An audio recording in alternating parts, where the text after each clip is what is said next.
Hey guys, you're in a nutshell with me, Ina. Hindi naman po sikreto na gumagamit ang IRCC ng artificial intelligence sa pagsusuri ng inyong mga applications papuntang Canada. The question that we are going to discuss or answer in this episode is, effective ba yung paggamit ng AI and what do we see moving forward?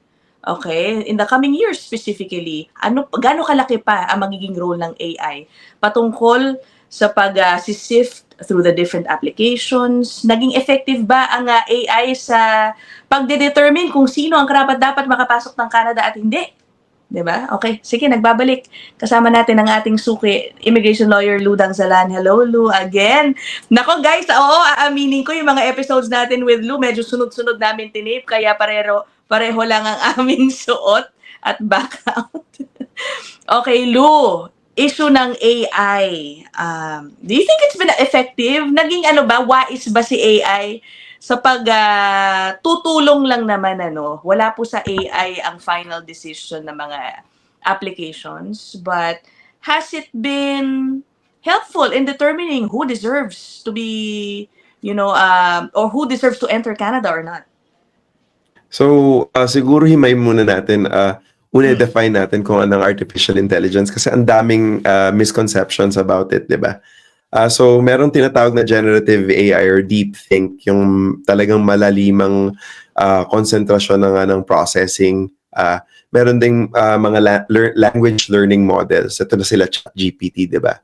So, sila ChatGPT, kung impressed ka na, tignan mo yung machine learning tsaka deep, yun yung mga mas advanced pang mga models. Baka maloka kayo.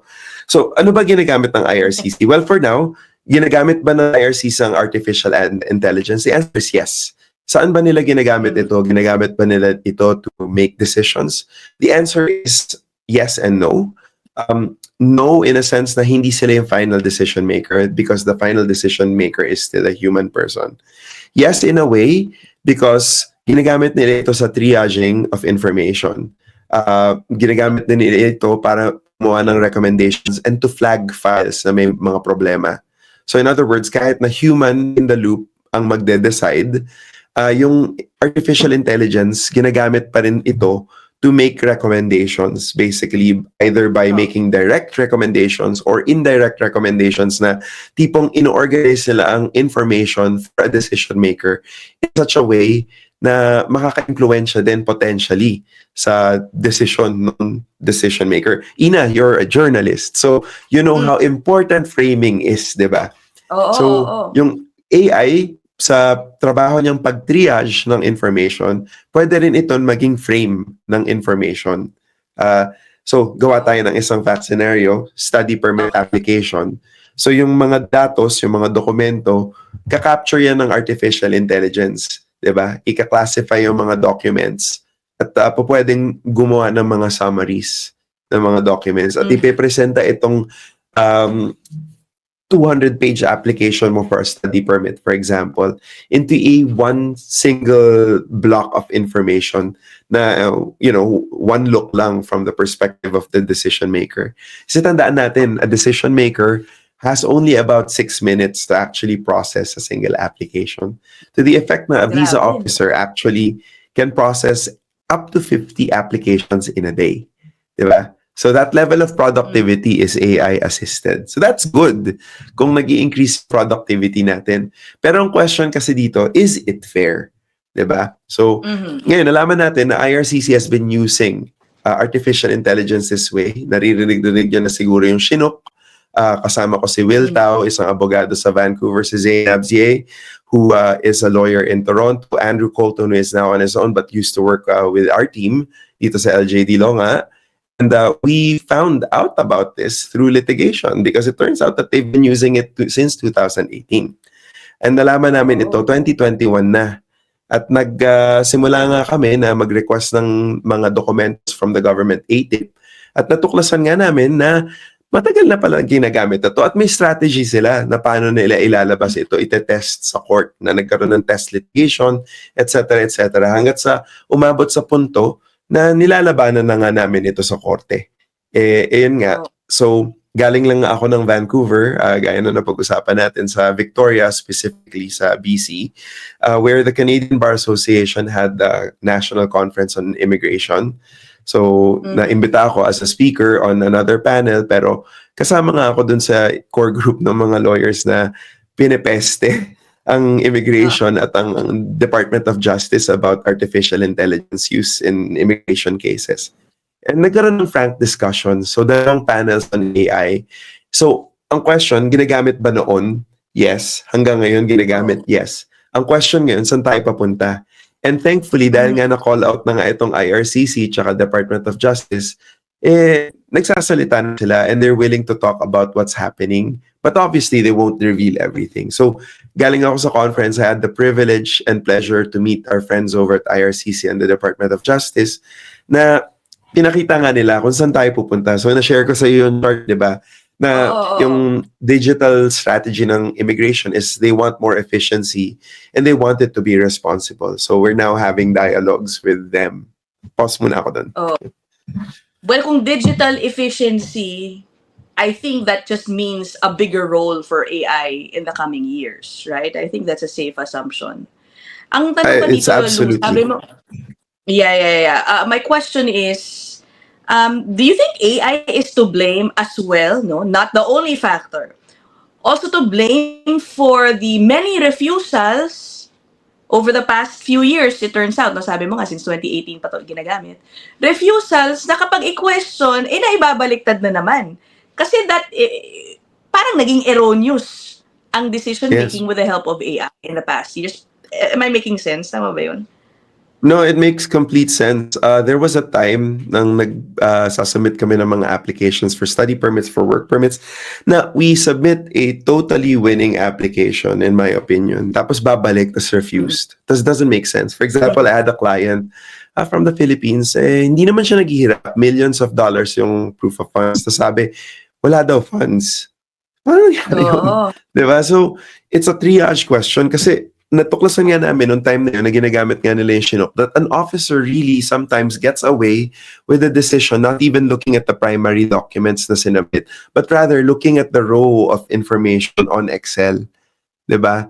So, while we are supportive of processing tools that gain efficiencies for officers, babalik nga tayo dun sa question ng fairness. So, yung question mo na does it make sense now that AI is responsible to this? I would argue yes. Kasi kitang-kita na sometimes yung application document na kasama dun sa isang package, contradicts directly yung reasons for refusal. Yun nga, sabi ko, example, walang pera. Anong walang pera? May $2 million itong kliyente ko. What are you talking about? So, sa mga ganong situations, ito yung very ripe for reconsiderations or JR, depending on the situation or reapplication sometimes. Pero yun nga, ang masama nito, kung may refusal ka na kasi, permanent record mo yan na may refusal ka, di ba? Oo. Yeah. Is there anything that an applicant can do to make AI appreciate his or her application more accurately? May ganun ba? So that's a AI proof, blurred, may ganun ba? a thin blurred line, di ba? Kasi at the same time, not so much na are there keywords that I want to use for an application. Or avoid also. Or avoid, exactly. No, I completely agree. Hindi natin alam. Kasi syempre, these are secret sauce ingredients na hindi i-reveal ng IRCC for reasons of security. That's quite understandable. But is there a way for you to help yourselves in the context that AI is being used? Well, the answer is yes. In our practice, for example, make sure that we present the evidence in a clear and ordered manner that the AI, artificial intelligence, is able to capture the information, in the most efficient manner. And another thing, for example, use the forms to the fullest extent that you can. Because dun sa entry ng datos mo sa forms, diretso yan dun sa machine versus yung mga documents na supporting scans ng bank statement, for example, secondary siya. Like, actually primary siya. Pero secondary siya sa organization ng information. So it's about framing and presentation. so that AI is able to capture it as efficiently as possible. Oo. Ay nako, ang hirap nga naman ano. Yeah, so yun lang naman ang ating discussion. Did I miss anything? Parang meron ako dapat itatanong na wala na sa isip Meron ko pang ngayon, last ano? portion siguro is kung saan tayo pupunta. Where do we go from here? So we know that Yeah, this okay. is a genie out of the bottle situation. You can't put it back in, di ba? Andun eh. Mm-mm. So ginagamit na. And whether we like it or not, adversary countries will be using artificial intelligence. And if we do not use it for good, then we lose an opportunity. In fact, we face a threat down the road. Because mapag-iiwanan Oo. tayo ng susunod na bagay. Hindi kasi fad ito eh. Hindi kasi phase ito. Oo. Itong artificial intelligence. People need to understand yung transformative quality niya. It's like the invention of electricity.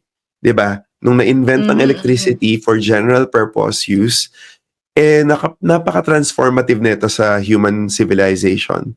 Artificial intelligence is the new electricity. So, Oo. we can't ignore it. And this will be a part of our, administrative decision-making apparatus, the state. So, we need to make sure that it works in our interest. Diba? Yeah. Oo nga. Unfortunately, no, I guess, Lou, at this stage na early stages pa, ng development, continuously nag-evolve pa ang AI.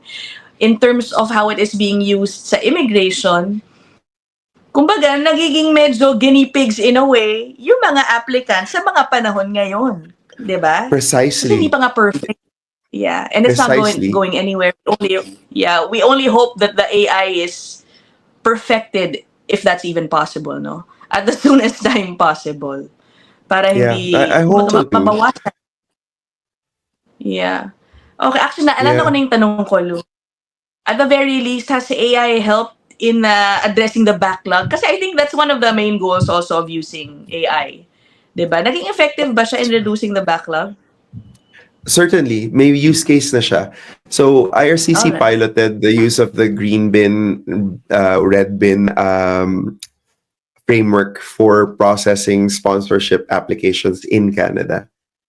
Grabe, parang the matrix, red pill, blue pill. So, from the color pa lang, ma-distinguish mo na red bin, yung lalagyan ng mga dokumento, ito yung naka-red flag. Not necessarily flag, but ito yung naka-flag for further scrutiny na kailangan may human na mag-scrutinize ng mabusisi dito sa mga dokumento na to versus a green bin, light touch. Diba? So, naalala nyo ng mga bandang 2022, yung mga common law spouse sponsorship in Canada, sobrang tagal. They used that to help triage, and it was very effective in essentially unclogging the Alright. system. To the point na just towards the end of last year, 2024, processing times for sponsorships in Canada, less than a year. Na ang normal processing times is supposed to be 12. Pero ngayon, tumaas ulit, di ba? And there's a different reason for that. But all in all, nakakatulong talaga siya, Ina. And sinabi ko rin kanina, di ba, isang officer can process 50 visa applications in a day. Imagine mo, 8-hour shift, for example. Di ba? Ilang minutes per application. They can only do that because information is triaged properly. Yeah. Ngayon, how properly it is it will depend on the quality of the AI. Yeah. We'll see. Let's hope, again, na gumaling ng husto o ma-improve I know. ng husto itong paggamit ng AI in the coming years. Because, again, it's not going anywhere. It's just gonna play a bigger and bigger role as, diba? Every year. Yeah, okay. Anyway, that's it, guys. Maraming salamat muli, Lou. Anak ko po, suking natin ng LJD Law Firm. Okay. Thanks, guys. I'll see you guys in the next one. Bye!